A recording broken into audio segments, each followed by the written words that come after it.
First wedding anniversary पर गांव और शहरी बहू की ड्रेस। मोहल्ले की औरतें कमला के घर के बाहर खड़ी हैं। कमला बहन थोड़ा जल्दी चलो, पहले सुधा की बहू के गृह प्रवेश में जाना है, फिर बरका के घर भी। हाँ बहन, बस हो गया, चलो। आज कॉलोनी में दो बहुओं का गृह प्रवेश है। आस पड़ोस में 2 शादियां हुई हैं। मोहल्ले की औरतों को देखकर सुधा बोलती है, अरे आओ आओ बहन, बस अब गृह प्रवेश होने ही वाला है। हाँ बहन जल्दी करो, फिर हमें बरका के घर भी जाना है। इस तरह सुधा अपनी शहरी बहू नेहा का गृह प्रवेश करा रही होती है। नेहा बेटा, कलश को अपने पैर से गिराकर अंदर आओ। नेहा दाएं पैर की बजाय बाएं पैर से कलश गिरा देती है। अरे ये क्या कर दिया, दाएं पैर से कलश गिराना होता है, यह तो अपशगुन हो गया। अरे बेटा, दाएं पैर से गिराना था, चलो मैं फिर से रख देती हूँ। सुधा दोबारा कलश भरकर रखती है। इस बार नेहा सही तरीके से कलश गिराकर घर में प्रवेश करती है। नेहा ने आज एक अटपटी सी शरारा ड्रेस पहन रखी है, जिसे देखकर पड़ोसनों में खुसर पुसर शुरू हो जाती है। देख रही हो कमला बहन, शादी में भी एक ऐसी अतरंगी ड्रेस पहनी है सुधा की शहरी बहू ने।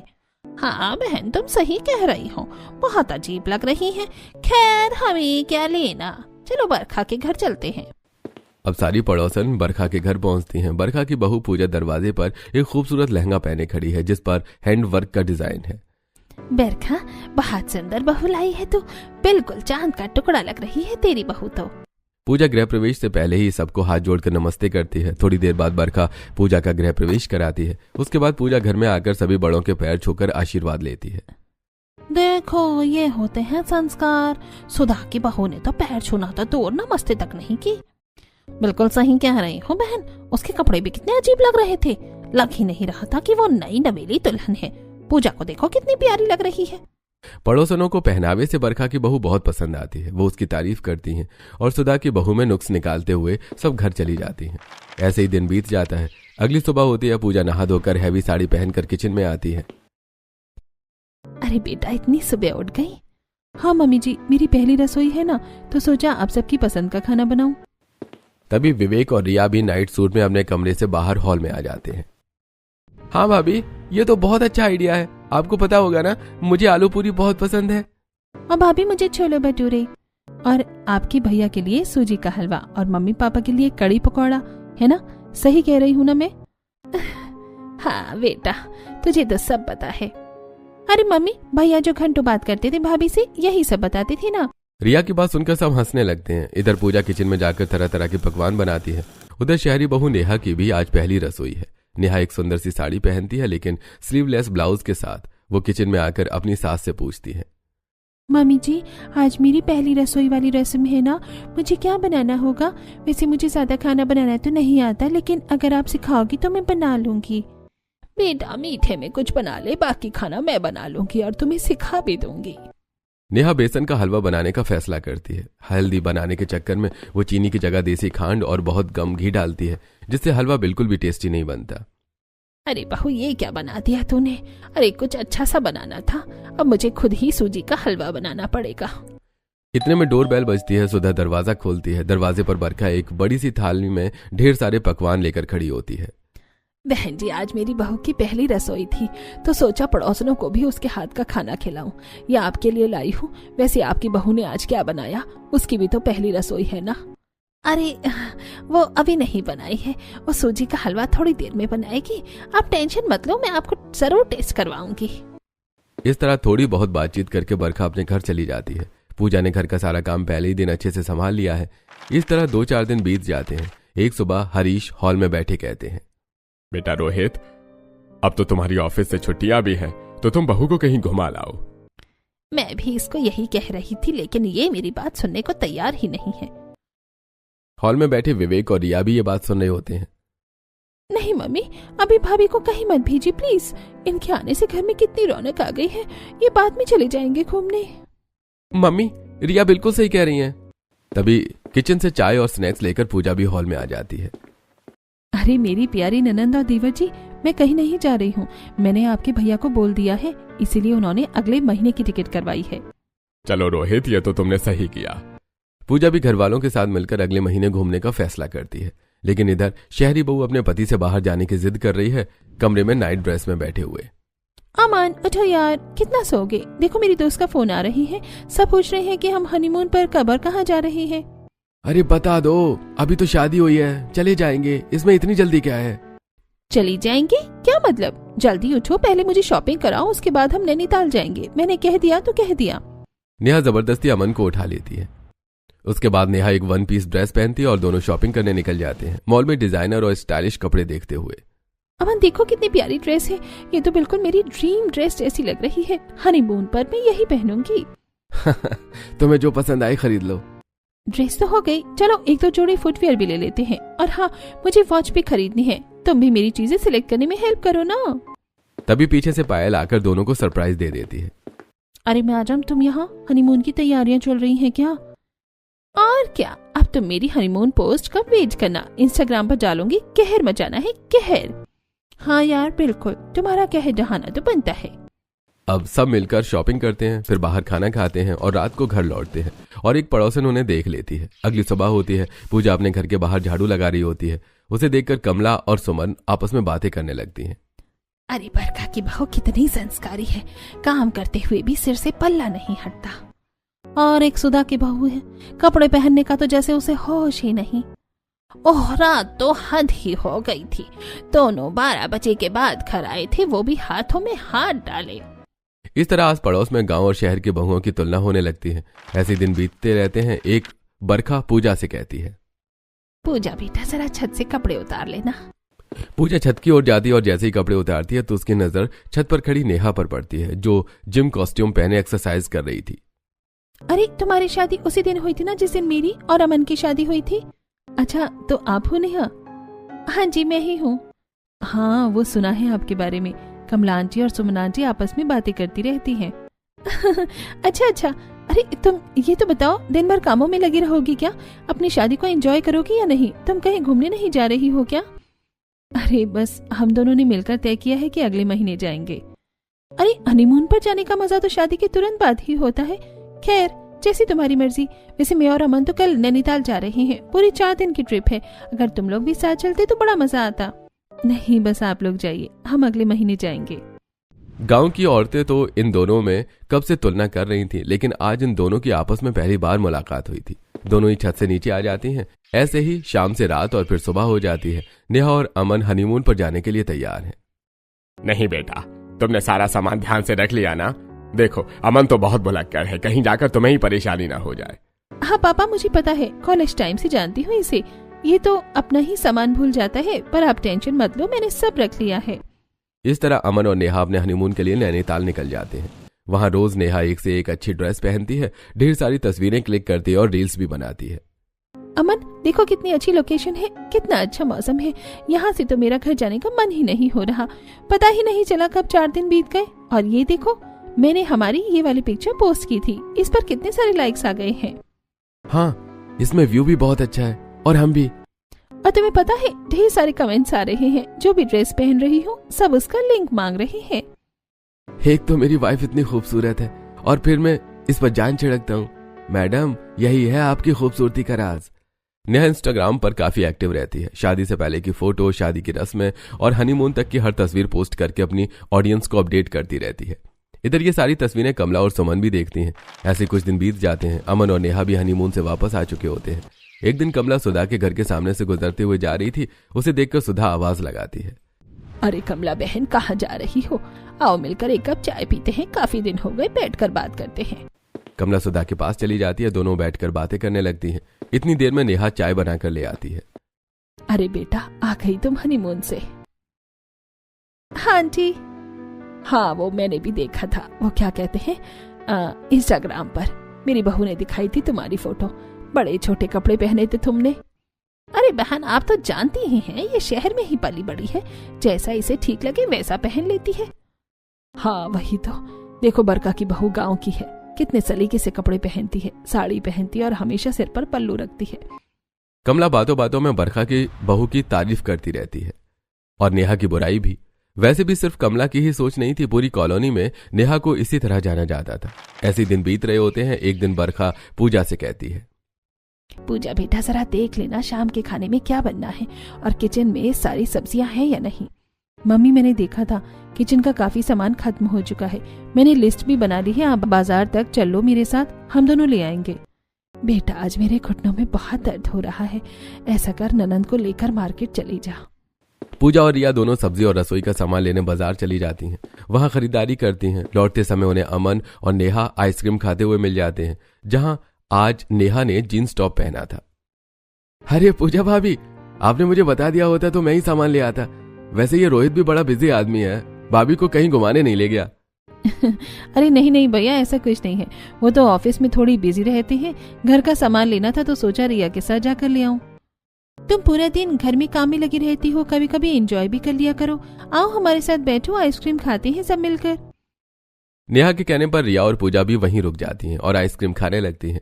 आइसक्रीम खाते हुए नेहा लगातार अपना फोन चला रही होती है। अरे पूजा, मैंने इंस्टा पर तुम्हारी शादी की फोटो देखी थी। तुमने ट्रेडिशनल लहंगा पहना था। वैसे तो आईडी तुम्हारी नहीं थी, है ना? हाँ भाभी, आप सही कह रही हो। मेरी भाभी इंस्टाग्राम नहीं चलाती, वो फोटो मैंने ही पोस्ट की थी। अच्छा। ऐसी बातचीत करते हुए सब लोग अपने अपने घर आ जाते हैं। पूजा घर आकर डिनर की तैयारियां करने लगती है। नेहा भी अपने घर में खाना बनाती है और इस तरह कुछ और महीने बीत जाते हैं। एक दिन रिया अपनी दोस्त काजल के घर उसे मिलने जाती है। वहां से बहुत खुश होकर वापस आती है। उसे देखकर हॉल में बैठे रोहित पूछते हैं, अरे रिया, क्या मिल गया? इतनी खुश क्यों लग रही हो? भैया, बात ही कुछ ऐसी है। आपको पता है ना काजल, मेरी बेस्ट फ्रेंड। हाँ हाँ, जानता हूँ, सुमन आंटी की बेटी। हाँ वही। अगले हफ्ते उसकी सगाई है। सगाई का फंक्शन भी बहुत शानदार होगा, इसलिए मैं बहुत एक्साइटेड हूँ। किचन में खड़ी बरखा और पूजा भी सारी बातें सुन रही होती हैं। अरे अगर ऐसी बात है तो फिर वहाँ तो हम सबको जाना होगा। वैसे सुमन बहन ने बताया तो नहीं है। तभी डोरबेल बजती है। बाहर सुमन होती है। सुमन को देखते ही बरखा बोल उठती है, अरे सुमन, तुम्हारा ही जिक्र हो रहा था। रिया बता रही है कि काजल बिटिया की बात पक्की हो गई है और अगले हफ्ते सगाई है। अरे हाँ, बिल्कुल सही कह रही हो। और आप सब लोगों को आना है। आखिर ये कॉलोनी हमारा एक परिवार ही तो है। हाँ हाँ, हम जरूर आएंगे। काजल मेरी भी तो बेटी जैसी है। इतनी देर में पूजा सबके लिए चाय और स्नैक्स ले आती है। चाय पीते हुए सुमन पूजा से कहती है, पूजा बहू, तुझे फंक्शन में अच्छी सी ड्रेस पहननी है। वैसे तो तू हर ड्रेस में बहुत प्यारी लगती है, लेकिन मैं चाहती हूँ कि तू और भी ज्यादा सुंदर लगे। अरे आप चिंता मत करो, मैं आपकी बहू को अच्छे से मॉल में शॉपिंग करा दूंगा। रोहित की बात सुनकर सब हंसने लगते हैं। सुमन भी पूरी कॉलोनी में इनविटेशन देने के लिए निकल जाती है। ऐसे ही 1-2 दिन बीत जाते हैं। अमन, मैंने तुम्हें बताया है ना, कॉलोनी में फंक्शन है, काजल दीदी की सगाई है। हाँ मुझे पता है, लेकिन तुम ये सब मुझे क्यों बता रही हो? ओहो, तुम भी कुछ नहीं समझते। दरअसल मैं ये कहना चाह रही हूँ कि मुझे फंक्शन में सबसे सुंदर दिखना है और उसके लिए मुझे एक प्यारी सी नई ड्रेस चाहिए। नहीं, बिल्कुल नहीं। तुम्हारे पास पहले से ही बहुत सारे कपड़े हैं। अलमारी खोलकर देखो, कई ड्रेसेस ऐसी हैं जो तुमने एक बार भी नहीं पहनी। नहीं, लेकिन वो इस फंक्शन के लायक नहीं है। तुम प्लीज मुझे शॉपिंग करा दो, वरना मैं मम्मी पापा से तुम्हारी शिकायत लगा दूंगी। नेहा और अमन की बहस चल रही होती है कि तभी दरवाजा नॉक करके सुधा अंदर आती है। किसकी शिकायत लगाने की बात हो रही है? देखो ना मम्मी, इसके पास इतने सारे कपड़े हैं, फिर भी ये काजल की सगाई के लिए और कपड़े खरीदने की जिद कर रही है। बेटा, शॉपिंग तो तू इसे करा दे, इसमें कोई बुराई नहीं है, लेकिन जरा ढंग के कपड़े दिलाना। पूरी कॉलोनी में इसके कपड़ों के चर्चे रहते हैं। 4 औरतों की बातें फिर मेरे कानों तक पहुंचती हैं। मैं तुझे रोक टोक नहीं करती, लेकिन फिर भी थोड़ा हिसाब से पहनना चाहिए। ये कहकर सुधा नीचे चली जाती है। इधर अमन अपनी पसंद से नेहा के लिए एक ड्रेस निकालने की कोशिश करता है, लेकिन नेहा शॉपिंग की जिद पर अड़ी रहती है। आखिरकार अमन उसे शॉपिंग करा ही लाता है। इस बार भी नेहा एक ऑफ शोल्डर गाउन खरीदती है। अमन, ये गाउन मुझ पर बहुत प्यारा लगेगा। देखना, कॉलोनी की सारी आंटियां मेरी ही तारीफ करेंगी, ना कि उस गांव की सीधी सादी पूजा की। हाँ ठीक है, मुझे समझ नहीं आता तुम्हारा ये बेवजह का कंपटीशन। इधर रोहित पूजा को शॉपिंग पर ले जाने की जिद करता है, लेकिन हर बार की तरह पूजा मना कर देती है। देखिए, मेरे पास कितने सारे लहंगे हैं, मैंने इनमें से अभी तक एक भी नहीं पहना है। ठीक है, वैसे भी हर बार तुम्हारी ही चलती है, मैं तो बस ऐसे ही जिद करके रह जाता हूँ। दोनों आपस में बातें करते रहते हैं। ऐसे दिन बीत जाते हैं और आखिरकार आज काजल की सगाई का दिन आ जाता है। सब लोग तैयार होकर वेन्यू पर पहुंचते हैं। पूजा को देखते ही पड़ोसन कमला बोल उठती है, अरे पूजा बेटा, तुम तो बहुत ही सुंदर लग रही हो। ऐसा लग रहा है जैसे आसमान से कोई परी उतर कर आई हो। और ये तुम्हारा लहंगा, अरे भाई कहाँ से लाती हो इतने अच्छे अच्छे डिजाइन? अरे चाची, ये लहंगा तो वैसे बहुत साधारण था, लेकिन मेरी भाभी ने इस पर अपने हाथों से काम किया है और इसे एक्स्ट्रा ऑर्डिनरी बना दिया, तभी तो ये डिजाइन किसी दुकान पर नहीं मिलता। अच्छा, तो ये है राज पूजा बहू की सारी खूबसूरत ड्रेस का। सब लोग बैठकर आपस में बातें कर रहे होते हैं, हंसी मजाक चल रहा होता है और साथ ही साथ खाना भी खाया जा रहा है। इधर नेहा भी प्लेट लेकर आराम से खा रही होती है। अरे देखो तो ये सुधा अपनी बहू को जरा भी रोकती टोकती नहीं है। आज इतने सारे मेहमानों के सामने भी कैसी अतरंगी ड्रेस पहन कर आई है। हाँ सच में अपनी पूजा बहू को देखो कैसे ढंग के कपड़े पहनती है, सिर पर पल्ला भी रहता है हमेशा। यही तो फर्क होता है गांव की और शहर की बहुओं में। मेरी बहू को तो मुझे कपड़ों को लेकर कभी कुछ कहने की जरूरत ही नहीं पड़ी। सुमन और बरखा आपस में बातें कर ही रही होती हैं कि तभी नेहा आगे बढ़कर पूजा से मिलने आ जाती है। अरे नेहा, तुम्हारी आउटफिट तो बहुत अच्छी लग रही है। मैं तो हर बार ट्रेंड के हिसाब से ही कपड़े पहनती हूँ। भाई एक ही जिंदगी मिली है तो जो मन करे पहनो, अच्छे से एंजॉय करो। नेहा भाभी आप बिल्कुल सही कह रही हैं।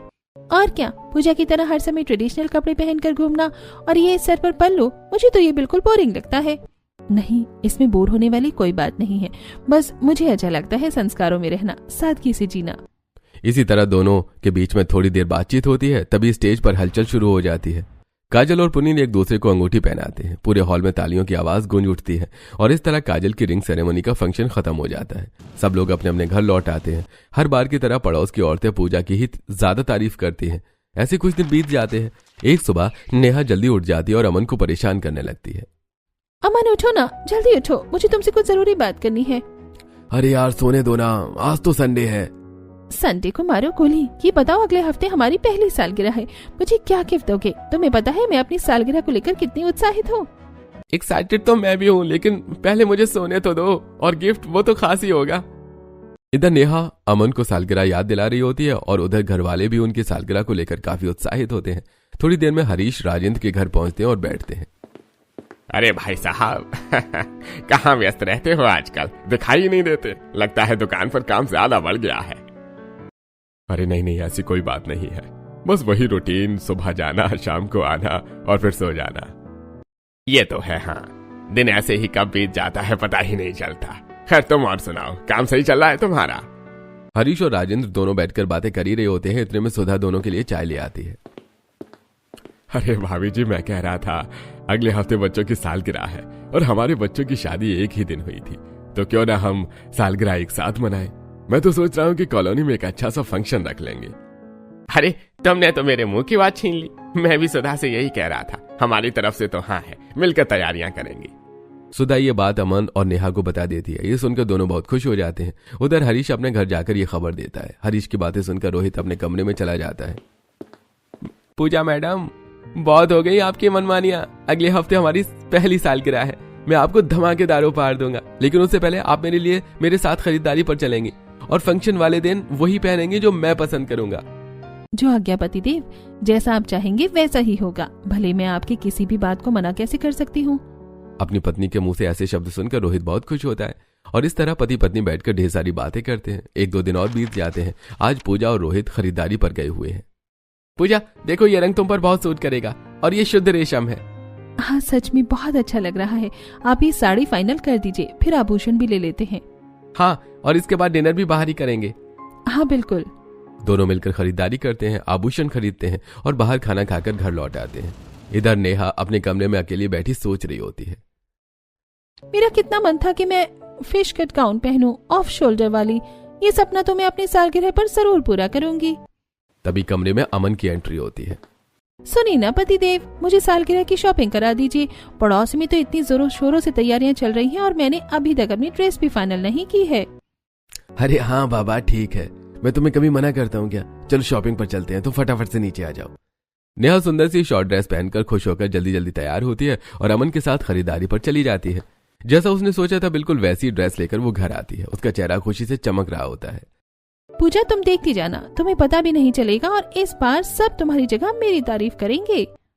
इसी तरह बाकी बचे हुए दिन भी बीत जाते हैं और आज आखिरकार चारों की पहली शादी की सालगिरह का दिन आ जाता है। कॉलोनी के बीचों बीच एक बड़ा सा मैदान सजाया जाता है। चारों तरफ बैलून की सजावट होती है, संगीत चल रहा होता है। बीच में दो बड़े बड़े केक रखे होते हैं। पूरा माहौल बेहद खुशनुमा लग रहा है। पूरा सेटअप देखने के बाद हरीश घर आते हैं। अरे बरखा, और कितना समय लगेगा? सब लोग तैयार हो जाओ, 1 घंटे में कॉलोनी के सारे लोग आ जाएंगे। खाना भी बन गया है, सब कुछ तैयार है। मैं जरा राजेंद्र भाई से मिलकर आता हूँ। तभी बालकनी में खड़ी नेहा पूजा को आवाज देती है।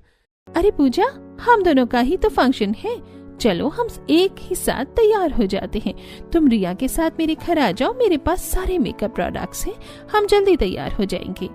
नेहा की बातें सुनकर पूजा को बहुत खुशी होती है। वो अपनी नंद रिया के साथ साड़ी, आभूषण और बाकी सारी चीजें लेकर नेहा के घर चली जाती है। पूजा पहले फेस वॉश कर लो, ये रहा मेरा वॉशरूम, उसके बाद मैं तुम्हारा मेकअप कर दूंगी। रिया जरा नीचे देखना, मम्मी बुला रही है क्या?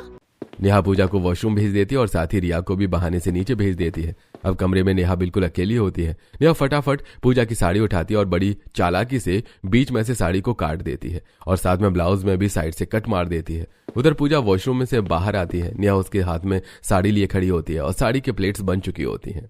पूजा तुम पहले साड़ी पहन लो, देखो मैंने तैयार कर दी है, उसके बाद मैं तुम्हारा मेकअप कर दूंगी। पूजा ब्लाउज और साड़ी पहन लेती है। नेहा ने सब कुछ इतनी चालाकी से किया होता है कि पूजा को जरा भी शक नहीं होता। इसके बाद नेहा उसका मेकअप कर देती है और रिया आकर उसके बाल बना देती है।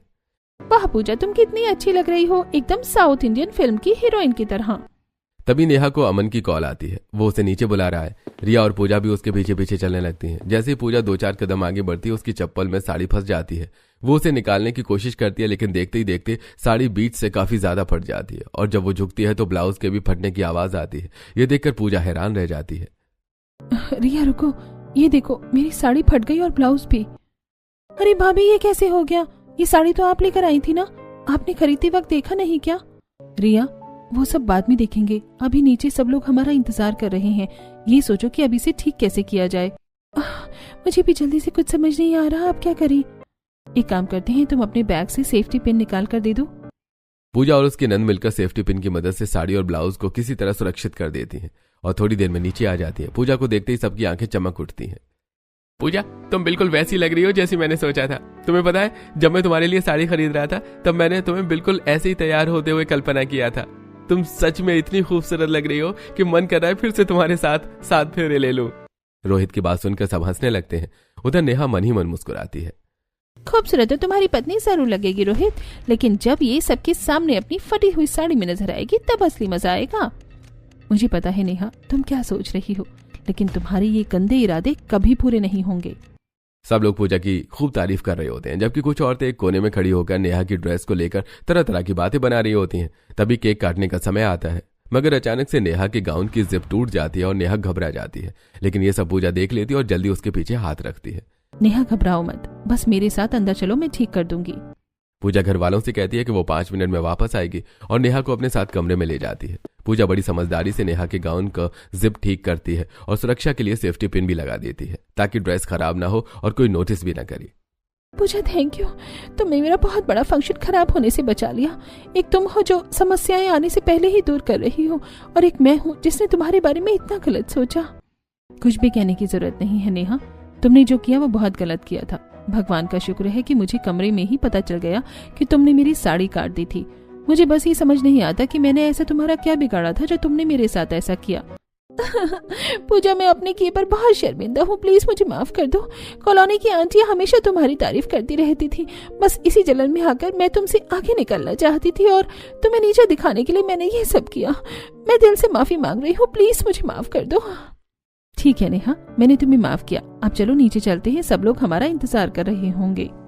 पूजा और नेहा एक साथ वापस आती हैं। दोनों पति के साथ मिलकर केक काटती हैं। चारों तरफ तालियां बजती हैं और पूरा फंक्शन खुशी खुशी एंजॉय किया जाता है।